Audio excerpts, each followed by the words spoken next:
we can go ahead and review ECW if you want. Yeah, ECW was a good show. Did you watch it? Yeah, a really good show, man. Okay. They had I can't remember. I'm very bad with names, but it had Shelton Benjamin versus that new guy again. Right. What's his name? Tatsu. That match was tight. Shelton Benjamin ends up winning that one, but that was really good. Nikki Bella. That defeated Katie Lee Burchill, which is there you go. The storyline that she is the sister of Paul Burchill. She's not that bad.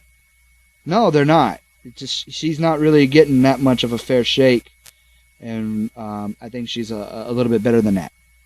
Yeah, I think she was okay. I mean, I wasn't bored in the match.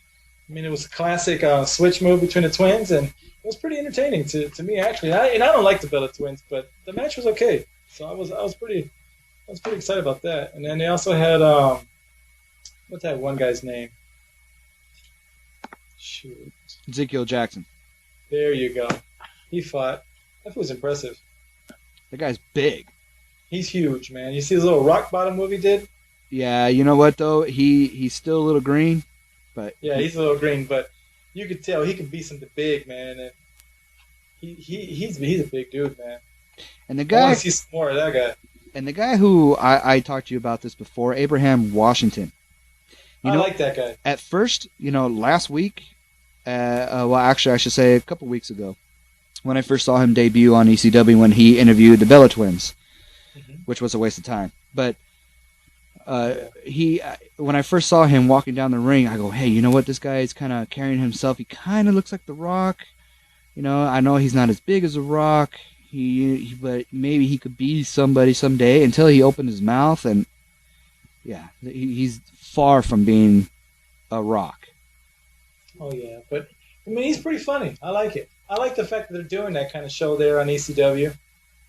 They're building something there. They're trying something. What I like about ECW is they have their gimmicks, they have their promo videos, and then they had that guy Jackson. He had a little like some little thing he said before the match, and not only that, he got to fight a jobber. So it was really classic wrestling. You know what I mean? Yeah, but you know what? It's what the WWE is missing right now. They have it all. They have it all going on ECW right now, with just a whole bunch of new guys. I like ECW now because of the new guys. It's a fresher breath air. They're working a lot of gimmicks there. Jesus, I can't even speak. Well, yeah, and then again, I didn't see Goldust at all. No, but you know what? At the same time, I didn't think we needed him for this episode because the simple fact that they're trying something new. They got some new stars they're trying to put out there so people can get to know them. And I thought it worked out okay. And it's going to help in the long run when you get Regal and Goldust and you give them some time off so they can put together some good matches against some guys that they get to develop. I think ECW is working good right now. I think that's exactly what's going on here. Is that you're right. I think the Regal and Goldust are taking some time off, maybe to come up with some storylines. I think they're going to have a little bit more of creative control on that part, especially being over on ECW. Yeah. But I mean, like I said, I like the new ECW. I like the new trades. I like everything that's happened. And again, we did call William Regal to go to ECW and start training these new guys. We did talk about that. That was in our past show. Yeah. And that was before the trades were ever made. So, but what I don't understand is this. This is the second week that they've built up Vladimir Kozlov. But do you like it? I don't understand it. I love it. Well, I was just about to bring that up. Well, this is what the WWE has lost a lot of that, in over the few years of developing superstars and making people believe these guys are these characters. And what they're doing with this guy, I think it's great. They know he's a fighter. He's training this MMA style. They're showing how aggressive he is. He wants to compete. He wants to be the best. They keep showing you videos. They're brainwashing you with this, and it's going to work. He's going to become something bigger once his wrestling ability comes together because he's still a little stiff. And him working with Christian is going to help. Him working with Dreamer is going to help him. And I love these videos. I think that's what ECW needs to do what a lot of these other superstars are building. They need to push these characters into people's faces so that if later on they want to move them to a different show, people know who they are. Well, help me understand this because I really don't get it. I mean, They did it with everybody. I mean, look at what they did to Razor Ramon, who they did to Doink the Clown, what they did to a lot of people. Those videos helped them in the long run. Carlito became a superstar off of those videos. Well, you know, the It works. Abraham Washington had that show segment with Tommy Dreamer. Yeah.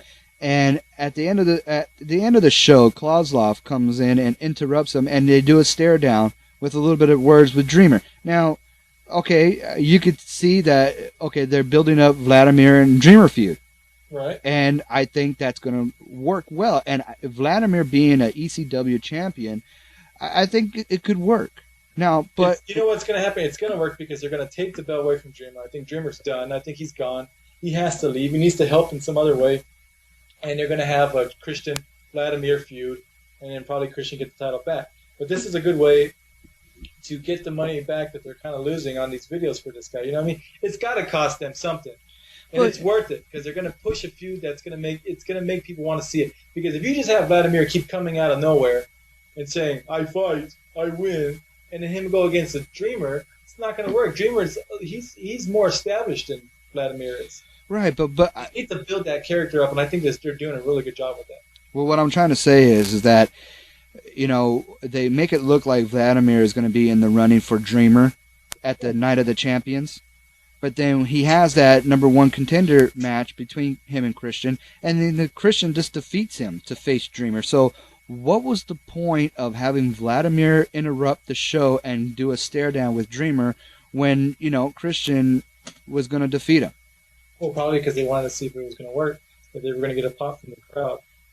It looks like ECW is just trying stuff to see if it can work. And they're not afraid to do it, and this is the perfect show to do it because it's not a Raw, it's not a SmackDown. Raw and SmackDown are obviously bigger names, bigger talent, but this is the show where they're going to try little things to see if it works. And I thought that worked because it kind of got me to see them face-to-face and say, is that something I want to pay for? Yeah, but at the same time, it makes Vladimir look bad. It kind of does, but at the same time, you got to see where they're coming from. That they're trying something. They're not afraid to do something on ECW that's going to either get the people's attention or not. But they're trying something. I'm going to say this, and I'm going to call it here right now. It's only a matter of time before Shelton Benjamin becomes the new ECW champion. Oh, he's got to be. I mean, he's been a doghouse forever. I mean, how much longer can he take that? You know, for him being a doghouse and not knowing what he did kind of concerns me.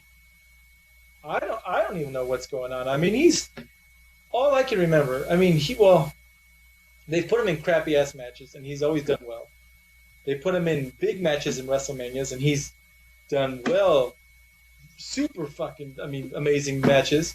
I mean, what else can you do for this guy? This guy needs to have some kind of title around his waist. You know, don't let me forget. I'm going to call our guy up that we know and ask him because I totally forgot about that until I just saw Shelton Benjamin that defeated Yoshitatsu. But I want to ask him, does he know anything about that? I mean, what's going on with that? Because, I mean, he's too good for that. I don't think he's going to say anything, but there's got to be something. There's got to be something hidden in that story, man, because it's just a shame to see someone that talented being held back, man. Yep.